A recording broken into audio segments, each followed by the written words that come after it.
Hey guys, welcome back. It's your favorite Gimp with a Limp, and I am here on this nice rainy day I have going on with a video type that I haven't done in a while, and that's one of my little flight deck series where I talk about a specific list for Xwing, because you guys know Xwing is my guilty little pleasure. Love playing Xwing. Now, this is actually a hyperspace list that I came up with recently, and I tried it out in a game against some buddies of mine the other day, and it performed really well. I've actually got a hyperspace tournament coming up called the Crate Cup, and I'm not going to be using this list. I'm going to be using a different one because unfortunately we're limited to one list from each one of the factions, and a buddy of mine's already using Rebels.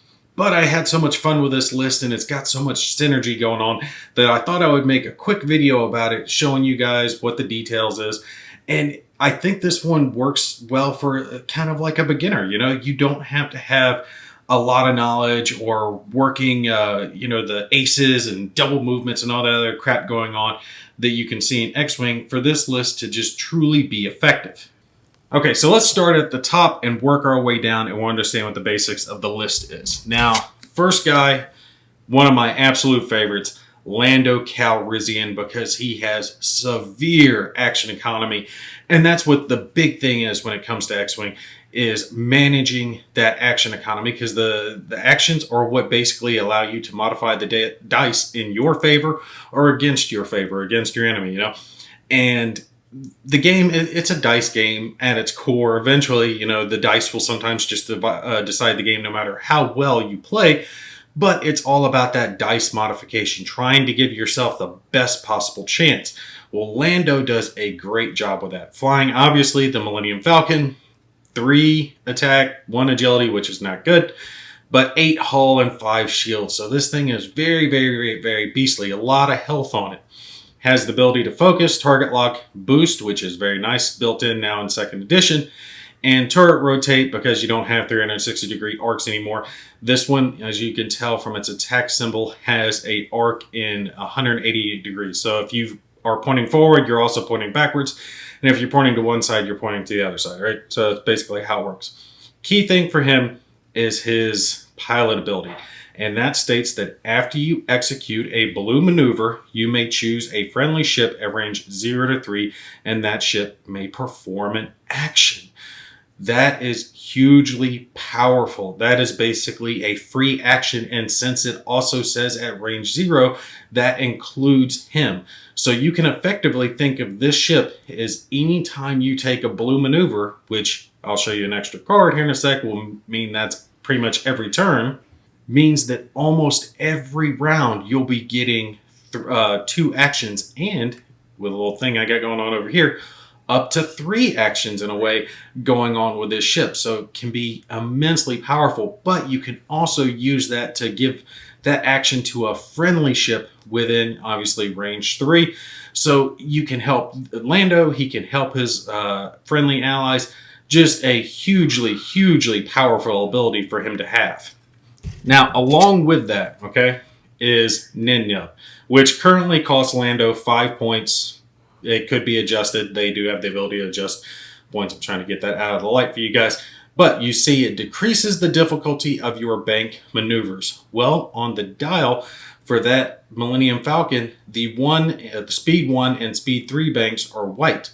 But thanks to this card, it makes them blue, which correlates with his special ability, giving him 4 extra moves that are now blue. So he has a total of 9. Every speed 1, 2, 3, straight, and bank are blue when you add this card, which is why he is so maneuverable and so easy to get those double actions going off with him. So this is a key card to have. Now this one for me, the title is case sensitive. I personally think it makes the Falcon very tanky, and it gives you the ability to have the evade action. And while you're evading, you get to reroll one of your defense dice. So if you take one of those extra actions that you have with Lando and you use it on an evade, so you can take a target lock for extra offense and take the evade for extra defense, well, now you get to re-roll that. So even if he's getting focus fired, say, by a swarm of pesky little separatist ships, you can take and re-roll that as long as you don't spend the evade token. And once you spend it, you lose the ability. But having that re-roll to get that chance to an evade will dramatically increase the chance that you're reducing the damage to your Falcon. So these two cards go very well together. This one only costs 3 points for Lando to take, so not overly expensive. Now you see, I also have sitting here another Millennium Falcon. I've actually got both of the versions. I forget which one. One's technically Resistance and one's technically Rebel now, but you can really use them interchangeably. But I like having the two different radar dishes. One's square, one's round. It helps me differentiate the ships when I'm playing with them. My other ship to go along with Lando is Chewie, and that's because he's defensive. Pilot skill 4, not quite as high as Lando's 5, obviously, but high enough that if someone's flying a swarm list, more than likely you're going to out pilot skill them anyway, and it gives you a chance of beating out those mid-tier 3s. That 4 can come in handy, but his big thing is his pilot skill that allows you to spend 1 charge, and he does have a recharging charge here each round. To whenever he's dealt a critical damage, he can spend the charge and deal that damage face down instead. Very hard to put critical hits in on Chewie. That just makes him more defensive, all right? It's not stopping damage per se, but it's stopping critical damage. So in a way, both of these Falcons are a little bit tankier than a normal Falcon would be. And again, Lando can toss extra actions to this Falcon. This Falcon does not have the title, though. You can only give that to one of them, so he doesn't get the evade ability. But there is a new card with the Aces pack that just released that works very, very, very well, I have found, with Lando's ability, and that is the K2SO that you can add to the Rebels. So what this does is during the system phase, you can choose a friendly ship at range 0 to 3, so it can be yourself. That ship gains 1 calculate and 1 stress token. 1 stress token. That's kind of a pain in the butt. But you got to think about the fact that Lando has a massive amount of blue maneuvers. So as long as you keep these two ships within range 3 of each other, you can start the system phase by having Chewie give Lando a free calculate that he effectively removes as soon as he does his blue maneuver. In the game that I played using this, almost every single round I had that free calculate to use for defense, to use for offense, whatever I needed it to be. And the stress really wasn't affecting me all that much with all the blue maneuvers.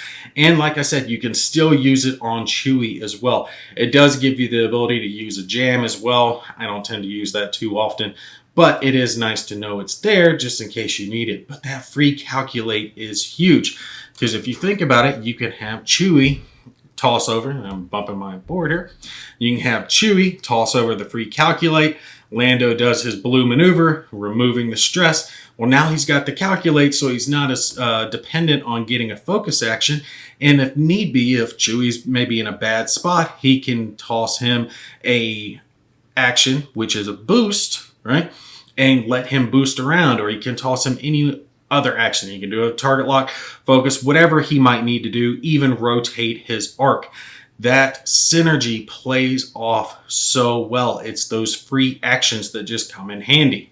Now, the big thing for me is I don't like 2 ship lists, because I think you're putting too many eggs in one basket, and then one ship goes down, you have a few bad rolls, and all of a sudden you're pretty much halved on the board. So I like to have something else, and there is enough points to slip in a nice, lovely A-Wing that you can use as a blocker for these two. Now, it's not just any A-Wing. Personally, I would have liked to have gotten Jake Farrell, so I could have had another AC-type ship on the board at Pilot Skill 5, but you can't afford him with these. So I was looking at the A-Wings, and I stumbled onto Arvel here, and he plays so well with these two. And that is because he can perform primary attacks at range 0. He is designed to get in someone's face and bump them. But it's not just that. If you would fail a boost action by overlapping another ship, so you couldn't perform your boost because you can't fully complete it. Instead, he can treat it as though he's partially executing a maneuver. So he can get in close to an enemy ship and then boost into them so they are at now range 0, where he can perform the attack, but the enemy ship can't. Now, of course, these A-Wings are not very tanky. They will go down quickly. We all know how quick green evade dice can take you down, but an A-Wing firing at range 0, or range 1 rather, getting that extra attack die, they can do some serious work. And plus, he could do something like take his focus or target lock and then perform that boost into the enemy ship because of their vector, what it's called, vector thrusters, that after he performs an action, then he can perform a red boost action. So it gives him a lot of ability. This really makes him a good blocker. At pilot skill 3, he's not pilot skill 1 to guarantee his blocker status, but if he is in a game where there's a lot of low pilot skill ships, he can be more like an ace on the board. He really just kind of feels a niche for you. If you're up against more ace type ships, you can try to get him into a blocking situation, but you don't have to overly worry about the A-Wing. It's kind of like a buzzing nuisance for your 2 big hitters. Of course, are going to be your Falcons, who are out there working that action synergy. And again, Lando, if he's within range 3, can be passing those actions off. And we all know that the A-Wings have a mess load of blue maneuvers. So if Chewie wanted to, he could toss that calculate over to Arvel, and Arvel's doing a blue maneuver. He's losing that stress right off the bat. So he gets to start his turn with that calculate. No penalty. He's removing the stress right off the bat, and he still has his own actions to perform during the turn. That's what I found when I played this list, is that it's just so action efficient when it comes to everything, because everyone can kind of play off of each other just depending on what the situation might be. And it really comes down to this card, the K2SO. I'm looking for other ways to incorporate this in different types of lists to see how it can work. It just works so well for me right now with Lando and all his blue maneuvers, but I'm sure I can find some other lists that this will work with as well. It is a crew slot though, so there's only so many places you're going to be able to put, K2SO in, since it does require crew. But he could probably go in a Xwing or the Rebel Transport. There's other lists that could make definite use of them. All right, but that's going to be it for this list. I just thought I would show this to you guys. Like I said, it's a nice rainy day. I wanted to talk a little X-Wing. I'm trying to prep myself as much as possible for the Crate Cup that is coming up soon. I will try to take some pictures and maybe some little video snippets. They will be streaming it on Gold Squad podcast on YouTube and Twitch and all that stuff. So make sure you guys check them out. If you haven't, they do really good work. All right, that's going to be it for me. Y'all take care. I'll catch you in the next one.